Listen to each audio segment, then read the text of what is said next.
హల్లెలూయా. ప్రభు పరిశుద్ధ నామానికి మహిమ కలుగునుగాక. ఆమేన్. ప్రభునందు ప్రియ దేవునికి సంగమా, మన ప్రభువును రక్షకుడైన యేసుక్రీస్తు వారి యొక్క పరిశుద్ధమైన నామంలో అందరికీ శుభాలు తెలియజేస్తున్నాం. అందరూ సంతోషంగా ఉన్నారా? ఒకసారి గట్టిగా చెప్పుకుందాం. హల్లెలూయా. గత కొన్ని దినాల నుంచి మరి ఆధ్యాత్మికంగా సిద్ధపోత కోసము ఈ యొక్క ఆరాధన మనము పాటిస్తూ ఉన్నాం. మనం ఆధ్యాత్మిక జీవితంలో బలపడటానికి, దేవునికి దగ్గరగా జీవించడానికి, క్రీస్తు స్వరూపంలో మారటానికి ఈ ఆరాధనలు మనకు ఎంతగానో ఉపయోగపడుతున్నాయని నమ్మొచ్చు. విశ్వాసంతో దేవుడి నామాన్ని మహిమపరుస్తూ ఉన్నాం. పాటల ద్వారా, వాయిద్యుల ద్వారా దేవుడి నామాన్ని మహిమపరుచున్నాం. కొద్ది నిమిషాల్లో దేవుని మాటలు మనము ధ్యానం చేద్దాం. పరిశుద్ధ లేఖన భాగంలోకి వెళ్దాం. మత్తయి సువార్త 27వ అధ్యాయము 50వ వచనంలో చక్కని మాట ఇక్కడ పరిశుద్ధాత్మ దేవుడు మన కొరకు రాయించున్నాడు. యేసు మరల విగ్రహత కేక వేసి ప్రాణము విడిచెను. దేవుడి మాట ద్వారా మనతో మాట్లాడి మన బలపరచును గాక. ఆమె చిన్న ప్రార్థన చేసుకుందాం. పరిశుద్ధుడా, మీ పరలోకపు తండ్రి, మీ యొక్క పరిశుద్ధమైన, ఉన్నతమైన, శ్రేష్టమైన, దివ్యమైన నామమును స్తుతి చెల్లిస్తూ ఉన్నాం. ప్రభువా, మాటలు మీవి, మాట్లాడువారు మీరు. మీ చిత్తమైతే నా నోటిని బూరగా వాడుకుని నాకును కూడి వచ్చిన బిడ్డలకు కావలసిన వర్తమానంతో బలపరిచి, రక్షణ లేని వారు రక్షించబడులాగున, మారు మనసు లేని వారు మారు మనసు పొందుకోలాగున ప్రభు చూపించి నీ ఆత్మ ద్వారా మమ్మల్ని భద్రపరచమని నజరుడైన యేసుక్రీస్తు వారి పరిశుద్ధమైన నామములో అడుగుచున్నాను తండ్రి. ఆమేన్. చదవబడినటువంటి మాటలు కొద్ది నిమిషాలు మనము ధ్యానం చేద్దాం. ప్రభు యేసుక్రీస్తు వారు 2026 సంవత్సరాల క్రితము శిలువ మరణం పొంది సమాధి చేయబడి 3వ దినమున పునరుత్థానుడై లేచినటువంటి విషయాన్ని ప్రతి ఒక్కరు కూడా తెలిసే ఉన్నది. అయితే ఈ రోజున మనం కొన్ని విషయాలు నేర్చుకుందాం. అవేంటంటే, యేసుక్రీస్తు వారు మరణించారు, బాగానే ఉంది. శిలువ మీద ఆయన బిగ్గరగా కేక వేసి తన ప్రాణాన్ని విడిచినని దేవుని వాక్కు తెలియచేయబడుతుంది. 3 గంటల సమయంలో ఆ శిలువ పైన ఆయన మరణించడం జరిగింది. అయితే ఆయనకి సమాధి కార్యక్రమం ఎవరు చేశారు? ఈ రోజున క్రైస్తవులుగా ఆ విషయాలు మనం అర్థం చేసుకోవాలి. బాగానే ఉంది, ఆయన శ్రమలు పడ్డాడు, అవమానాలు భరించాడు, నిందలు అనుభవించాడు, ఆయన ప్రాణాన్ని కూడా విడిచిపెట్టాడు. విడిచిపెట్టిన తర్వాత మరి ఆయనకి సమాధి ఎవరు చేశారు, ఆయన సమాధి కార్యక్రమం ఎవరు జరిగించారు అనేది మనము పరిశుద్ధ లేఖన భాగంలో చూడాలి. దాన్ని మనం అర్థం చేసుకోవాలి. ఎందుకంటే ఆయనతో ఉన్న శిష్యులు ఆయన దగ్గర లేరు. ఉన్నారమ్మా? ఆయనతో ఉన్న శిష్యులే ఆయన దగ్గర లేరు. అందరూ భయపడి ఎటుబడితే అటు వెళ్ళిపోయారు. అందరూ భయపడి దూరాన కొంతమంది చూస్తూ ఉన్నారు. ఆ యొక్క సైనికులకు భయపడి ఆ స్త్రీలు మాత్రమే దూరంగా ఉండి ప్రభువుని వెంబడిస్తూ ఉన్నారు. అయితే మరి ఇక్కడ ఒక పెద్ద సమస్య వచ్చింది. సాయంత్రం 6 అయితే విశ్రాంతి దినం వచ్చేస్తుంది. విశ్రాంతి దినం వస్తే మళ్ళీ ఏ పని చేయటానికి వీల్లేదు. 3 గంటల నుంచి 6 గంటల లోపే ఈ సమాధి కార్యక్రమం జరగాల. 6 అయ్యిందా ఇక విశ్రాంతి దినములో ఇక ఏ పని కూడా చేయరు. ఆ రోజంతకి ఎన్ని సేవలు అక్కడ ఉన్నా సరే అట్లాగే అట్టి పెడతారు యూత్. అయితే ఇప్పుడు దేవునికి బిడ్డలారా, ఈ సమయంలో ఈ 3 గంటల సమయంలోనే ఆయనకు సమాధి చేయాలి. అయితే ఈ కార్యక్రమాన్ని ఎవరు చేశారు? అసలు శిష్యులు చూస్తే వాళ్ళు లేరు. శిష్యులు ఏదైనా చేద్దారనుకుంటే వాళ్ళు అక్కడ కూడా లేరు. స్త్రీల వాళ్ళు ఏం చేయలేరు. మరి ఎలాగిది అనేది ఆలోచన చేస్తే పరిశుద్ధాత్మ దేవుడు మన కొరకు చక్కగా ఈ మాటలు రాయించినట్టు చూడండి. పరిశుద్ధ లేఖన భాగంలోనికి మనం వెళ్దాం. యోహాను సువార్త 19వ అధ్యాయము 38వ వచనం నుంచి కానీ మనం చూసినట్లయితే పరిశుద్ధాత్మ దేవుడు చక్కని మాటలు మన కొరకు ఆయన రాస్తున్నటువంటి మాట చూడండి. 38 అమ్మా, 19:38. అటు తర్వాత బాగా అర్థం చేసుకోండి. అటు తర్వాత యూదుల భయము వలన రహస్యముల యేసు శిష్యుడైన యేసేపు, ఎవరంటేనా అర్మతి అయినటువంటి యేసేపు. ఈయనెవరు? యేసుక్రీస్తుకి రహస్యమైనటువంటి శిష్యుడు. బహిరంగంగా ఉన్నటువంటి 12 మంది శిష్యులేమో క్రీస్తుని విడిచిపెట్టి వెళ్ళిపోయారు. 12వ వ్యక్తి ఏమో ఆయన అప్పగించాడు. ఈ 11 మంది కూడా చల్లా చెదురైపోయారు. స్త్రీలేమో కొంతవరకు ఆయన వెంబడిస్తూ ఉన్నారు, ఏడుస్తూ ఉన్నారు, దుఃఖిస్తూ ఉన్నారు. కానీ ఇక్కడ ఒక వ్యక్తిని మనకి పరిశుద్ధాత్మదేవుడు బయలుపరుస్తూ ఉన్నాడు, తెలియచేస్తూ ఉన్నాడు. ఆయన ఎవడంట? అరిమతి అయినటువంటి యేసేపు అనే వ్యక్తి రహస్యంగా క్రీస్తుని వెంబడిస్తున్నాడు. పరలోక రాజ్యము గురించి తెలుసుకోవాలని, నిత్య జీవం గురించి తెలుసుకోవాలని, లేఖనాలు పరిశీలన చేయాలని, అయా మంచి వ్యక్తిగా జీవించాలని, మంచి భక్తిపరుడిగా ఉండాలని క్రీస్తు బోధలు విని క్రీస్తుని వెంబడిస్తూ రహస్యంగా చేస్తాడు. ఎందుకంటే ఆయన కూడా సన్హెడ్రింగ్ సభలో ఒక మెంబర్గా ఉన్నాడు. ఆయన ఒక ధనవంతుడిగా ఉన్నాడు. కానీ క్రీస్తు బోధన వింటున్నాడు, క్రీస్తు యొక్క ప్రవక్తను చూశాడు, క్రీస్తు యొక్క మాటలను చూశాడు, ఆయన ఆలోచన విధానాన్ని చూశాడు. రహస్యంగా ఆయన వెంబడిస్తూ చూస్తున్నాడు. దేవుని స్తోత్రం, హల్లెలూయా. ఆయనే కాదు, ఇంకో ఆయన ఉన్నాడు, నికోదేము. ఎవరంట? నికోదేము. అయితే ఆయన పరిశుద్ధాత్మదేవుడు ఆయన ప్రేరేపించి ఉన్నాడు. అందుకని అంటాడు ఆయన రహస్యముగా యేసు శిష్యుడు అర్మతిని యేసేపు తాను యేసు దేహమును తీసుకుని పోటకు పిలాతు యొద్దకు సెలవడిగెను. చూసారా? ఆ వ్యక్తి ప్రభువుని రహస్యంగా వెంబడిస్తూ ఉన్నాడు, ప్రభువుతో సహవాసం చేస్తూ ఉన్నాడు. మనం బహిరంగంగా దేవుణ్ణి వెంబడిస్తున్నా కూడా ఇలాంటి విశ్వాసాన్ని కనపరచలేకపోతా ఉన్నాం. సరైనటువంటి సమయంలో మన భక్తిని నిరూపించుకోలేకపోతూ ఉన్నాం. కష్ట సమయంలో మన పవిత్రతను, యథార్థతను కాపాడుకోలేకపోతా ఉన్నాం. అయితే ఇక్కడ అతనేమో యూదులకు భయపడి రహస్యంగా ఆయన శిష్యుడిగా ఉంటే, ఈ సమయంలో మాత్రము ఆయన బహిరంగంగా బయటకు వచ్చాడండి. దేవుని స్తోత్రం, హల్లెలూయా. తనతో ఉన్నవారే ఆయన విడిచిపెట్టి వెళ్ళిపోయారు. తనతో ఉన్నవారే ఆయనను దూరంగా నిలబడి చూస్తూ ఉంటే రహస్యంగా వెంబడించినటువంటి ఈ అర్మతిని యేసేపు, అదే విధంగా నికోదేములు ఇరువురు కూడా యేసు సమాధి కార్యక్రమాన్ని పూనుకున్నారు. దేవుని స్తోత్రం, హల్లెలూయా.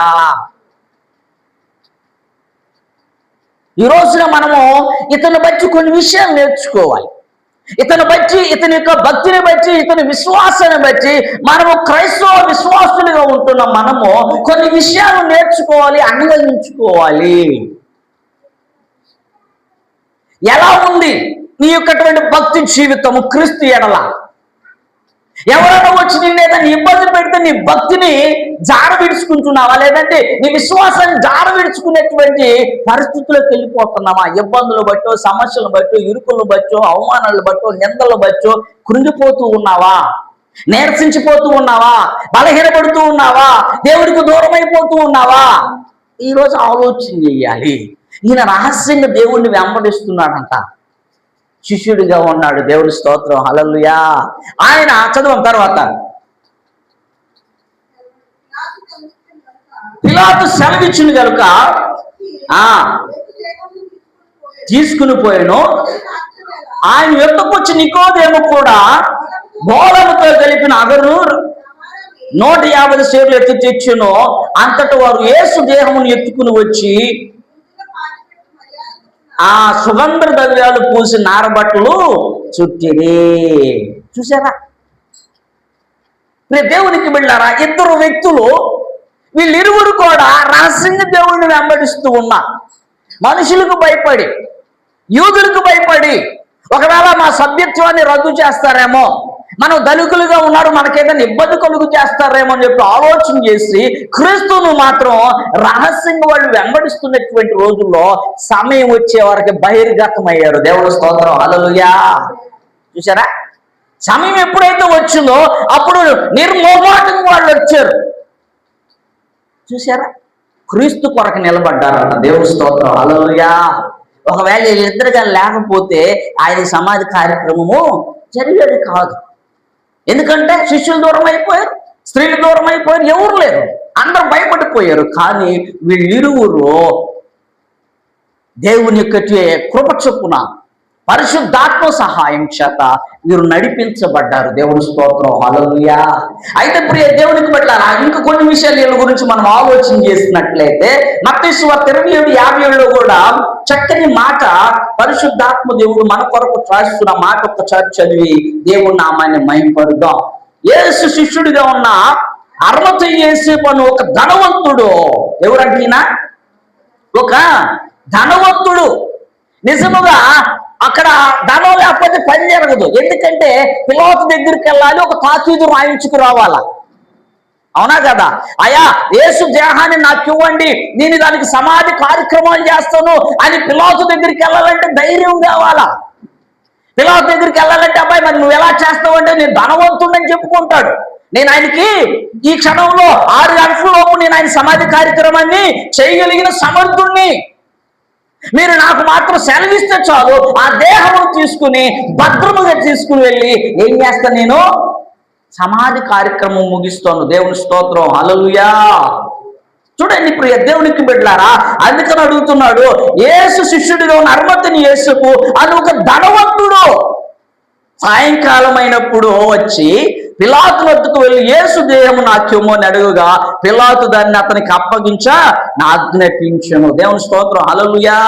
అయితే ఇది ఏం చేశాడు చూడండి, యేసేపు ఆ దేహమును తీసుకుని శుభ్రమైన నారబట్ట తుట్టి తాను రాతిలో తొలిపించుకున్న కొత్త సమాధిని తన కోసం నిర్మించుకున్నాడండి.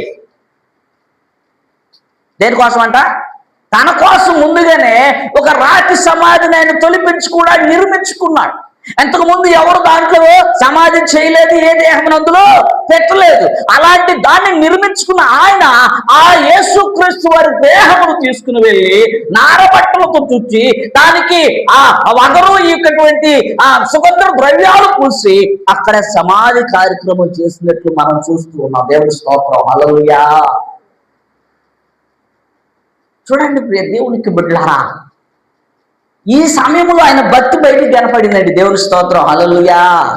అప్పుడైతే మనుషులకు భయపడ్డాడు, అప్పుడైతే తన యొక్కటువంటి స్వజనులకు భయపడ్డాడు, అప్పుడైతే యూదులకి, సద్దుకైలకు, పరిసయ్యులకి, శాస్త్రులకు, వీళ్ళకి భయపడ్డాడు. కానీ సమయం వచ్చినప్పుడు ఆయన ఏం చేశాడు? బయటకు వచ్చాడు. దేవుని స్తోత్రం, హల్లెలూయా. తన భక్తిని నిరూపించుకున్నాడు, తన విశ్వాసాన్ని నిరూపించుకున్నాడు, తన యొక్క ధైర్యాన్ని నిరూపించుకున్నాడు. ఇది క్రైస్తవ లోకానికి కావాల్సింది. క్రీస్తు కొరకు దేన్నైనా ఎదిరించగలిగిన శక్తిని కలిగి ఉండాలి. క్రీస్తు కొరకు ఎన్ని అవమానాలను భరించగలిగిన శక్తి కలిగి ఉండాలి. క్రీస్తు కొరకు ఎంతటి శ్రమలైనా ఓర్చుకున్నటువంటి శక్తి మనం కలిగి ఉండేదే నిజమైన భక్తికి సంబంధించిన విశ్వాసం. దేవుని స్తోత్రం, హల్లెలూయా. చూడండి ఎంత సవాల్తో కూడుకున్నదండి. 3 గంటల నుంచి 6 గంటల లోపు, 3 గంటల లోపు ఏం చేయాలి? సమాధి కార్యక్రమం చేసేయాలా. అంతే. అందుకని దేవుడు ఇతను ఏర్పాటు, ఇతను ఆల్రెడీ ఏం చేశాడంట? తన కొరకు సమాధిని తొలిపించుకున్నాడు. Is the right person. అప్పుడు ఇతనైతేనే ఆ కార్యక్రమం చేయగలడు కాబట్టి పరిశుద్ధాత్మ దేవుడు అతను వాడుకున్నాడు. దేవుని స్తోత్రం, హల్లెలూయా.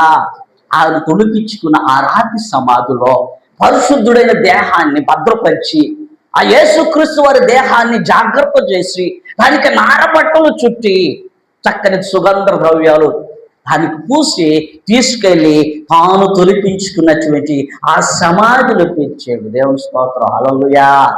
చూడండి దేవునికి బిడ్డలారా, ఈ రోజున క్రీస్తు వాక్యాన్ని ఈ హృదయంలో భద్రపరుచుకున్న అనుభవం నీకు, నాకు, మనకు ఉందో లేదో ఈ రోజున ఆత్మ పరిశీలన చేసుకోవాలి.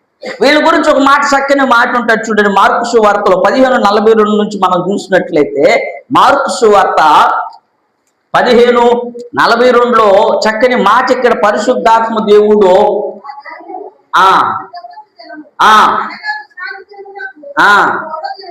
కరుక పిలాతు వద్దకు వెళ్ళి ఎక్కడ చెబుతున్నాడు చూడండి. ఏం చేసిన వీళ్ళకి ఏమొచ్చిందంట? తెగింపు వచ్చింది. అయితే పర్లేదు, ఏం చేస్తూ చేశారు నన్ను, క్రీస్తు కొరకు మాత్రం ఇప్పుడు నేను నిలబడతా. ఆ మాట అందుకే రాశాడు. ఏం చేశాడంట? తెగించి.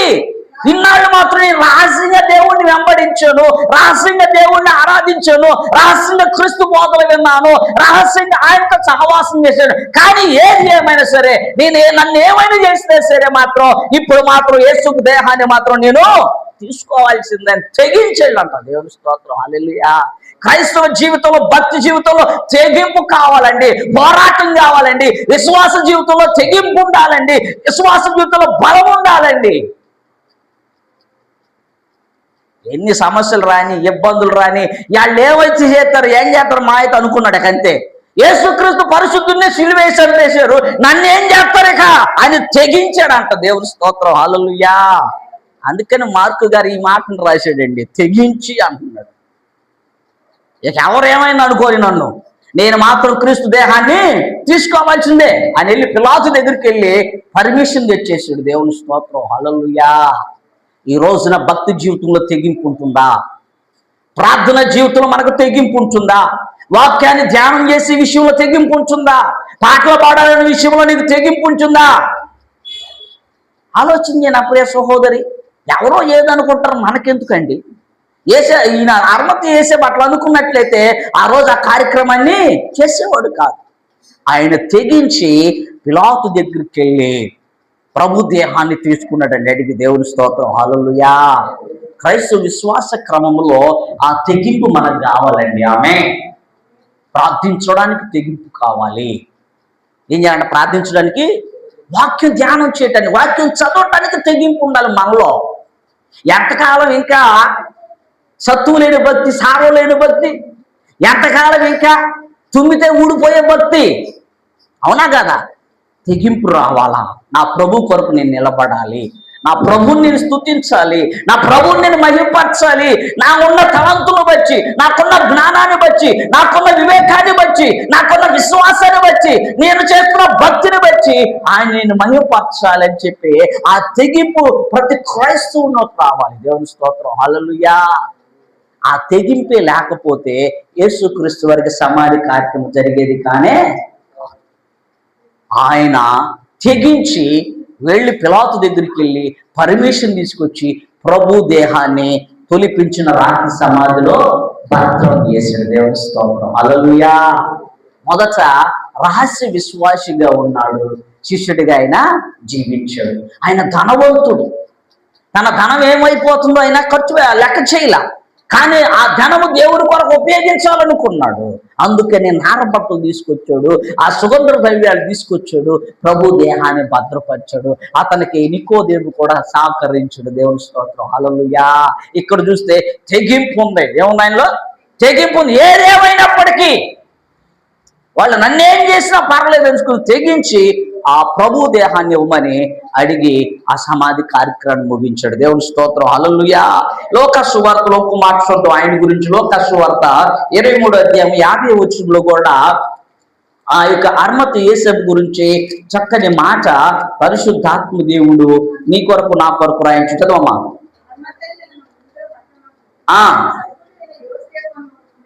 యేసేపు ఒకడు ఉండడు, ఆయన సజ్జనుడును. అబ్బా, దేవుని స్తోత్రం, హల్లెలూయా. ఏం చేశాడంట? అతను ఎలాంటి వాడండి? సజ్జనుడు.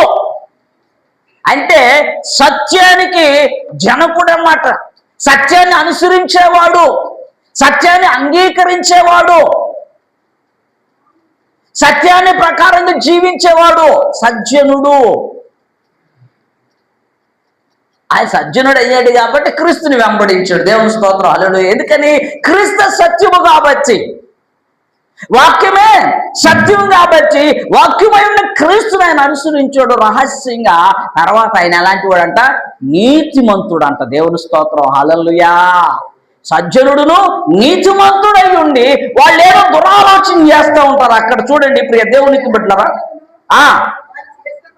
సమ్మతించక వారి ఆలోచనలకు వారు చేసిన పనికి సమ్మతించగా దేవుని రాజ్యం కొరకు కనిపెట్టుచుండువాడు ఎవరంట? శిష్యులు చేసినటువంటి ఆలోచనలు దుర్మార్గమైనవి. ఆ సద్దుకీయులు, ఆ వీళ్ళు, ఆ పరిసయ్యులు లేకపోతే సైనికులు చేసిన ఆలోచనలు దుర్మార్గమైనవి. అయితే వాటిని ఈయన సమ్మతింపక ఏం చేయాలంటే, ఈయన సమ్మతింపక ధైర్యం చేసి దేవుని రాజ్యం కొరకైనా కనిపెట్టుచున్నటువంటి వాడంట. ఎవరైనా దేవుని రాజ్యం కొరకు కనిపెట్టుచున్నటువంటి వాడుగా ఈయన జీవిస్తూ ఉన్నాడు. దేవుని స్తోత్రం, హల్లెలూయా. ఈ గుణగానాలు మనం కలిగి ఉంటున్నామా?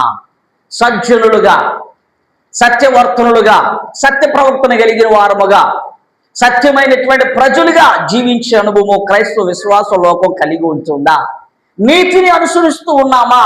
అంటే చెడు సంబంధమైన వాటికి సపోర్ట్ చేయకుండా, సాధారణ సంబంధమైనటువంటి క్రియల్లో పాలిభాగస్తులు కాకుండా నీతిని అనుసరిస్తూ సత్యాన్ని అనుసరించు దేవునికి ఆ సత్క్రియలు చేసేటువంటి అనుభవం మనలో ఉందో లేదో ఈ రోజున మనం ఆత్మ పరిశీలన చేసుకోవాలి. ఇతను అలా జీవిస్తూ దేని కొరకు ఎదురు చూస్తున్నారంట? దేవుని రాజ్యం కొరకు ఎదురు చూస్తున్నాడు. మనము కూడా ప్రభువైన యేసుక్రీస్తు వారు మొదటిసారి వస్తే ఆయన సిలువకు అప్పచెప్పి ఆయన మరణించాడు, తిరిగి లేచి పునరుత్థానుడే వెళ్ళాడు. మరలా రెండవ రాకడలో రావడానికి సిద్ధంగా ఉన్నాడు. నువ్వు ఆ రాకడలో కనిపెట్టుకోవడానికి ఇలాంటి సజ్జనుడిగా జీవిస్తున్నావా? నీతివంతుడిగా ఉంటున్నావా? యథార్థవంతుడిగా ఉంటున్నావా? నీ భక్తిని నిరూపించుకుంటున్నావా? విశ్వాసాన్ని కాపాడుకుంటున్నావో లేదో ఈ రోజున ఆత్మ పరిశీలన చేసుకోవాలి. దేవుని రాకడ కొరకు ఎలా జీవిస్తూ ఉన్నావు? ఇదిగో నేను త్వరగా వచ్చుచున్నాను అంటున్నాడు. ఆయన వచ్చేటప్పుడు ఎక్కబడి సంఘములో నువ్వు సిద్ధపాటు కలిగి ఉన్నావా? ఏసేపులాగా నీ భక్తిని నిరూపించుకుంటున్నావా? అర్మతైనటి ఏసేపులాగా నీ యొక్కటువంటి ఆ భక్తిని, విశ్వాసాన్ని, నీతిని నువ్వు నిరూపించుకుంటున్నావా? ఈరోజు ఒక్కసారి ఆత్మ పరిశీలన చేసుకున్నాం.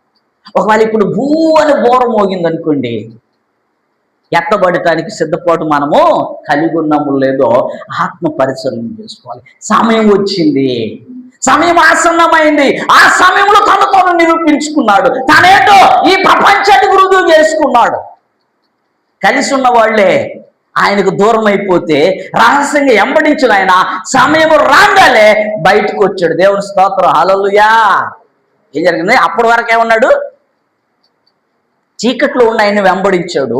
ఎప్పుడైతే ఆయన ఆ యొక్క సిచ్యువేషన్ వచ్చిందో వెంటనే వెలుగులోకి వచ్చి కనపడ్డాడు. అయ్యా, ఆ దేహాన్ని నాకు ఇవ్వండి అయ్యా. మీరు చేశారు, ఓ మంచి వ్యక్తిని సిలువేసి చెప్పారు, ఆయన మీద నేరారోపణ చేశారు, ఆయన నేను చూస్తూ ఉన్నాను. కానీ ఈ సమయంలో ఆయన దేహం నాకు కావాలి, ఆయనకి నేను సమాధి కార్యక్రమాలు చేయాలి, దయతో నాకు అది చెప్పండి అని పిలాతు దగ్గరికి వెళ్ళి ఆ యొక్క దేహమును తీసుకుని ఆయన సమాధి కార్యక్రమం జరిగించాడు. దేవుని స్తోత్రం, హల్లెలూయా. ఎందుకో తెలుసా? ఆయన క్రీస్తు శిష్యుడిగా జీవించాడు, మంచి విశ్వాసిగా ఉన్నాడు, ఆయన తెగించాడు, ధైర్యం కలిగి ఉన్నాడు. ఏది ఏమైనా సరే నేను క్రీస్తుని ఆ కార్యం చేయాలని. తర్వాత సజ్జనుడిగా ఉన్నాడంట. ఎలా ఉన్నాడండి? సజ్జనుడు, నీతిమంతుడుగా ఉన్నాడు. దేవుని రాజ్యానికి ఎదురు చూస్తున్నాడు, దేవుని రాజ్యం కొరకు ఎదురు చూస్తున్నాడు. ఈ రోజున మనం కూడా ఇలాంటి మరి లక్షణాలు కలిగి ఉన్నామా? నీతిమంతులుగా జీవిస్తున్నామా? క్రీస్తు రెండవ రాకడలో రావటానికి సిద్ధంగా ఉన్నాడు. నీతిని అనుసరిస్తున్నామా? సజ్జనులుగా జీవిస్తున్నామా? సత్యవర్తులుగా జీవిస్తున్నామా? భక్తి జీవితం జీవిస్తున్నామా? పరిశుద్ధమైన జీవితం జీవిస్తున్నామా? దేవుని రాకడ కొరకు ఓపికతో ఎదురు చూస్తున్నామో లేదో ఒక్కసారి మనం ఆత్మ పరిశీలన చేసుకోవాలి. ఈ రోజున ప్రభు నీతో, నాతో, మనతో మాట్లాడుతున్నాడు. ఎలాంటి భక్తి జీవితాన్ని మనం కొనసాగిస్తున్నాం, చేస్తున్నాం అనే సత్యాన్ని తెలుసుకుని, ఒకవేళ అలా లేకపోతే ఇక నుంచైనా ఆ అరువతి యేసేపు వలె భక్తిని చేస్తూ విశ్వాసాన్ని కాపాడుకుంటూ నీతిమంతులుగా, సజ్జనులుగా మనం జీవించే అనుభవంలోకి రావాలని, దేవుడు రాకడ కొరకు ఎదురు చూసే అనుభవంలోకి రావాలని ప్రభు పక్షాన్ని మనం చేస్తూ ఈ మాటల ద్వారా దేవుడు మన బలపరిచి, స్థిరపరిచి ముందుకు నడిపించును గాక. ఆమేన్, ఆమేన్, ఆమేన్. చిన్న ప్రార్థన చూసుకున్నాం. ఒక్క నిమిషం వరకు వారు ప్రార్థన చేద్దాం. ప్రభువా, నిజమే నాయనా, ఈ సంవత్సరాల్లో మేము ఒకవేళ దీన్ని గ్రహించలేకపోయామేమో.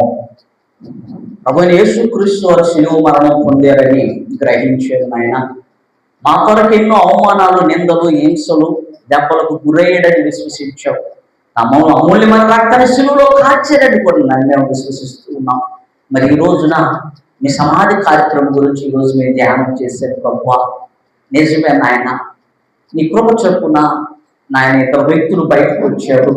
ఆ అనుమతి వేసేపు నీకోదేమో మరి అనుమతి వేసే ప్రభువా తెగించి తన భక్తి జీవితంలో మీ దేహాన్ని తీసుకుని సమాధి కార్యక్రమం జరిగించాడు.